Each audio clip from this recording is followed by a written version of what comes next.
No, look, there's I always say I respect Terence Crawford. He's a very talented fighter, but he just win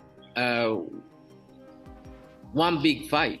If you see his record, he just beat one good fighter like Errol Spence is. Yes. But other than that, I don't think he's beating other great fighter like Spence. He did a really good job with the Spence. He did like almost look very easy. But I'm gonna go with Canelo because he didn't hold Turkey's hand. It's two things that you can do with somebody bigger and stronger. You know, you can either try to push them back, you know, because 9 times out of 10, a strong fighter not used to going back. Canelo Alvarez reacted to Terence Crawford's knockout victories with respect, acknowledging that Crawford did an impressive job against Errol Spence and made the win look surprisingly easy. However, Canelo also questioned the depth of Crawford's resume, pointing out that Spence is the only major name he has truly defeated. Looking ahead, Canelo teased a potential showdown, saying fans will see what happens when they finally meet in the ring, leaving anticipation high. Are you tired of people asking you about Terence yet? No, look, I always say I respect Terence Crawford. He's a very talented fighter, but he just win one big fight.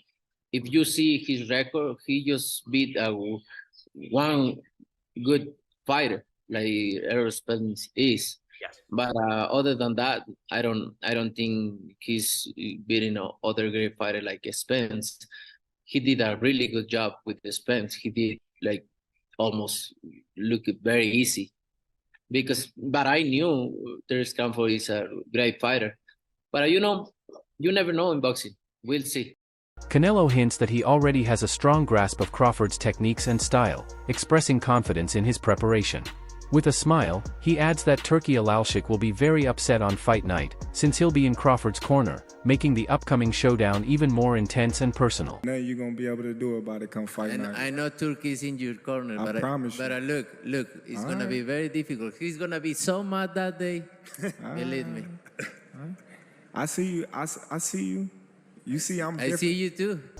Canelo's choice to bring in Jaron Ennis for sparring is being praised as a strategic move. Johnny Ortiz explains that Ennis closely mirrors Terence Crawford's body type and fighting style, making him an ideal training partner. This gives Canelo the chance to study Crawford's rhythm, movement, and physical traits in real time, while fine-tuning his own timing and defense. At the same time, Ennis benefits from the valuable experience of training with a seasoned fighter like Canelo, contributing to his own growth.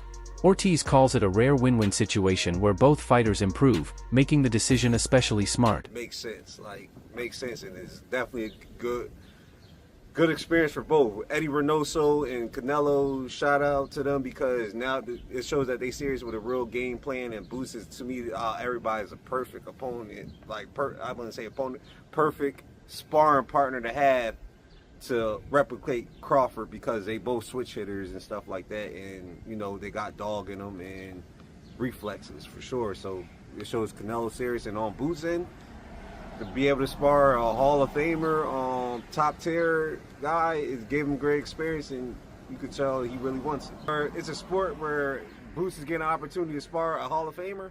Who cares? And in reality, what the fuck loyalty does Boots owe to Crawford when it comes to the sport of boxing? I mean, Crawford didn't do shit even back while Boots was trying to get his opportunity when it was Spence and Crawford. Every time Boots' name got mentioned, you heard the Bud Clowns be like, oh yeah, he don't deserve it. Oh, who did he fight? Oh, who this and that, man. I ain't trying to hear that shit. It's like different shit that you need to be woke up outside of boxing. Boxing is a sport. There's shit that we need to really come together. I didn't see y'all come together like 5 years. The Bud Clowns, because it's real fans, the Bud Clowns is bashing PBC.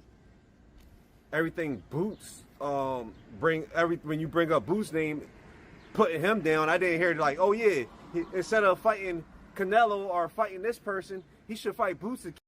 Jose Benavidez emphasizes the value of Canelo Alvarez's decision to bring in Jaron "Boots" Ennis as a sparring partner, noting that Ennis shares key similarities with Terence Crawford in terms of physique, movement, and fighting style.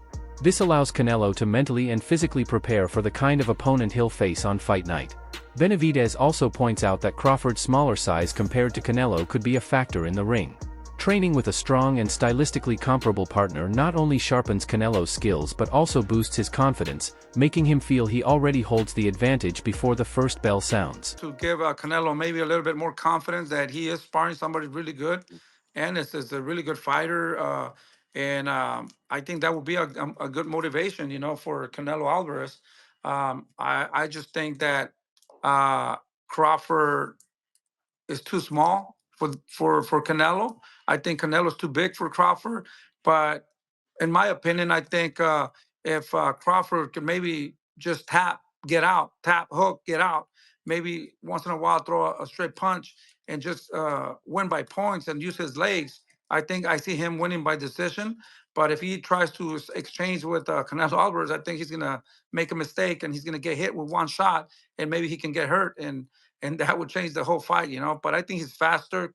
Crawford is faster, and a straight punch, get out, Don't stay there to throw or try to trade with Canelo Alvarez. Okay, fair to say. Fair to say. Now, do you feel like when it comes down to the demeanor of making that decision of bringing it in, does it show that he's taking this camp perhaps a little bit more serious than others? I mean, what do you think about just the move per se? It's very difficult to say. He's never brought anybody really good to his camp until this time. Maybe he's lacking enough of confidence, or maybe he just wants to use them to trick the people. Or, it's very awkward and very funny that he brought Ennis to his camp, So, but at the end of the day, they know what they're doing, and we got to respect that. And I think Boxing has entered a new era, with streaming platforms now driving record-breaking viewership for live events. The Netflix showdown between Jake Paul and Mike Tyson drew a staggering 65 million viewers, becoming the most watched fight in history and proving that global interest in combat sports has far exceeded traditional expectations. Now, all eyes are on the upcoming clash between Canelo Alvarez and Terence Crawford, a bout with the potential to surpass even those massive numbers. This isn't just a fight, it's a global moment in the making.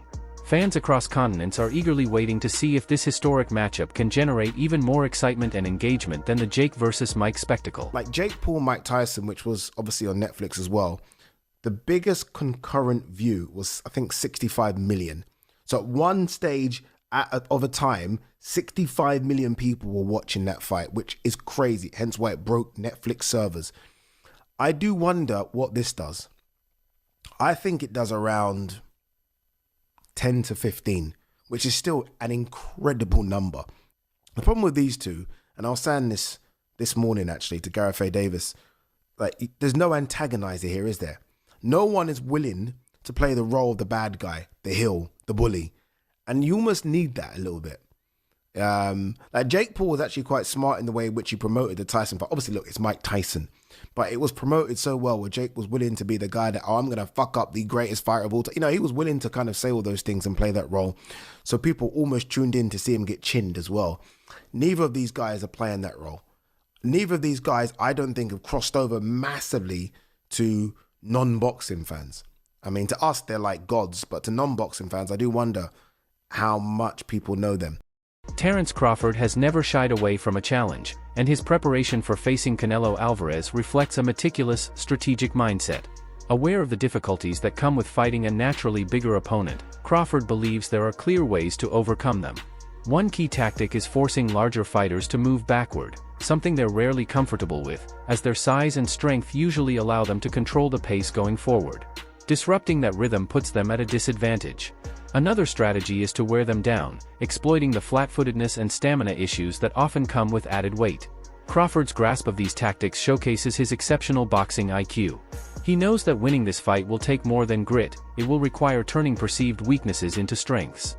His training camp has been centered on these principles, sharpening both his conditioning and tactical execution for what may be the toughest test of his career.